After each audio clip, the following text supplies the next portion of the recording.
The Animatronics. Evil, haunted, steel-encased nightmares of the souls of murdered children, wanting nothing but cold hard revenge and will stop at nothing to get it. But they aren't all that bad, are they? No. Well, yes. Well, sorta-ish.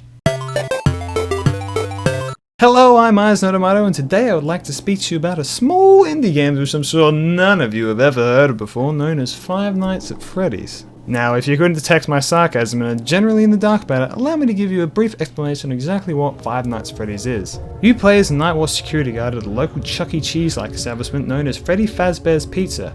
The goal is to survive the night by conserving your power while warding off murderous animatronic animals out to get you. Of course, that's only a very general synopsis of the game, as the story goes so much deeper than that.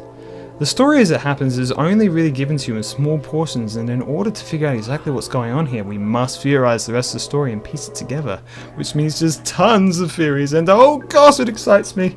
As some of you might know, I do indeed like getting my theory on. Of course, there are so many gosh dang theories out there that a lot of the hard-hitting questions have already been tackled, such as the deal with the kids, Golden Freddy, and the purple guy.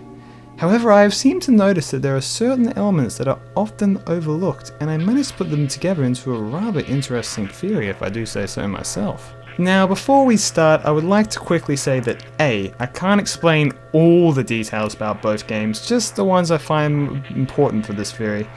And B, I think it's mainly accepted that the second game is a prequel, but just letting you know that I'll be treating it as a fact for the purpose of this video. So after playing the games and watching and reading a ton of theories, I came to a strange conclusion that perhaps, depending on how you look at it, the animatronics are actually semi-good guys. You see, it all comes down to the fabled bite of 87, as the phone guy describes. They used to be allowed to walk around during the day too, but then there was the bite of 87. Yeah. It's amazing that the human body can live without the frontal lobe, you know? You see, most theories that I read say that one of the animatronics bit a child. However, once the second game was established to be set in 87, the phone guy tells you this. But the characters have been acting very unusual, almost aggressive toward the staff. They interact with the kids just fine, but when they encounter an adult, they just stare. Anyway, hang tight, it'll all pass. Good night. Interesting how they only seem hostile to adults, yet seem to act fine around children. So I started to dig a bit deeper and came across a very interesting idea that can also explain the full events of the bite of 87. Now, this theory of mine is supported by three particular animatronics: Freddy himself, Toy Foxy, or rather Mangle, and the puppet. In Five Nights at Freddy's 2, a very unique event occurs that seems to retell the events that once occurred at Freddy's Pizzeria through death minigames played out like an old Atari 2600. In one particular one, you play as Freddy and give cake to 6 spoiled annoying children while one appears to be crying outside. Eventually a car drives up and a purple man supposedly comes out and kills the child. However, there's been 600 million theories about this guy and whatever. I am more interested in the letters being said in the background that spell out in a very robotic voice, might I add, S-A-V-E-H-I-M, save him. I couldn't help but think it couldn't possibly be addressing the security guard Jeremy, because he wasn't around back then, and considering you were playing as Freddy and it sounds robotic, perhaps his programming is telling him something very important. But before we can figure out what's going on there, I would like to draw your attention to what the phone guy says here. They've spent a small fortune on these new animatronics. Facial recognition, advanced mobility. They even let them walk around during the day. Isn't that neat? But most importantly, they're all tied into some kind of criminal database so they can detect a predator a mile away. Heck, we should be paying them to guard you. Now that being said, no new system is without its kinks. So we learn that they have a criminal database that can supposedly detect threats. But why would they need that? Well, consider this. These robots were made for children, specifically to entertain them, but also to protect them. So going back to the death minigames, we might be able to conclude that perhaps Freddy detected that that child was in danger, and its programming was telling him over and over again to save him. But he couldn't due to the child being outside the boundaries of the pizzeria, preventing Freddy from leaving the area. Thus, Freddy must continue his job of shoving cake into the children's faces as he's forced towards the murder of another. unable to do anything. However, it could be argued that perhaps that event occurred before they were equipped with that programming. So let's move a little bit further into the future after the 5 children have been killed, and we come to this minigame. Yes, I know you can only see 4 here, but if you look closely before Golden Freddy pops out at you, there is 5 kids here right there, good. Children being unimportant here, you play as the puppet where you are given instructions to give gifts to the kids and then give life, while the letters HELPTHEM help them play in the background. Now, through pictures on the wall and the fact that the puppet is in the prize room, we can establish that his job is to give gifts to the kids for parties and prizes and such. So, when he pops out of his box to see the kids, that's the first thing he does. However, when he realizes that the kids aren't moving, that they could be in trouble, and before I continue here, there is a widely believed theory that the puppet is the one who put the souls into the kids of the animatronics.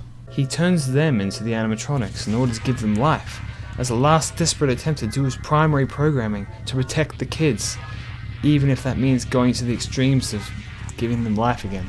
So we have established that it seems that the animatronics' primary function is to protect the kids at all costs. Then why do they attack? And what happened to cause the bite of 87? Well, let me bring you to Mangle. It used to be assumed that the original Foxy was the cause of the bite, because of his sharp teeth. However, considering he shouldn't have been out during the day, it seems unlikely that it was him, and more likely it was his counterpart, Mangle. The Mangle is a screwed up animatronic that was turned into a take apart put back together attraction after kids couldn't keep their filthy hands off her. Now this has left them all messed up and most likely malfunctioning, so it's possible some basic programming could be a little messed up. However, during the night at Five Nights at Freddy's 2, all the animatronics attacked due to a supposed kink in the system, but it's said to be fairly normal during the day. I believe this is so they don't attack anyone in front of the kids, once again keeping the peace. So what do? Well, the strange radio static sound coming from Mangle has been theorized to be a failing phone call, most likely to the police so that they could handle the situation instead. But Mangle is too screwed up to get through to them and instead just releases static. On the 6th night, you are asked, "We have one more event scheduled for tomorrow, a birthday. You'll be on day shift. Wear your uniform. Stay close to the animatronics and make sure they don't hurt anyone, okay?" So one last party occurs that day and the animatronics aren't acting too strange, they're just all staring at Jeremy. One in particular, Mangle. Mangle once again detects Jeremy as a threat to the kids and begins calling the police. However, unable to get through, Mangle believes that the kids are still in danger, so he decides to take matters into her own hands. And feet. And face. Slowly, the Mangle climbs onto the ceiling and leaves Kids Cove. Climbs above Jeremy and positions itself. It must protect the kids. At any cost. And thus the fabled bite of 87 explained. And now I hope you can see sorta what I meant about them kinda being good. They're just trying to protect the kids, and although the lengths they go to might be a bit extreme, ask yourself, how far might you go to protect a child or someone you love? But that's just my theory. I would love to see any input to this theory that you guys might have, or any other theories about the games at all. Like I said, I absolutely love reading them. So I just want to let you know I do have tons of videos planned, and some like this as well in the works. But for now, I'm Animatronics, and I will see you guys next time. Bye.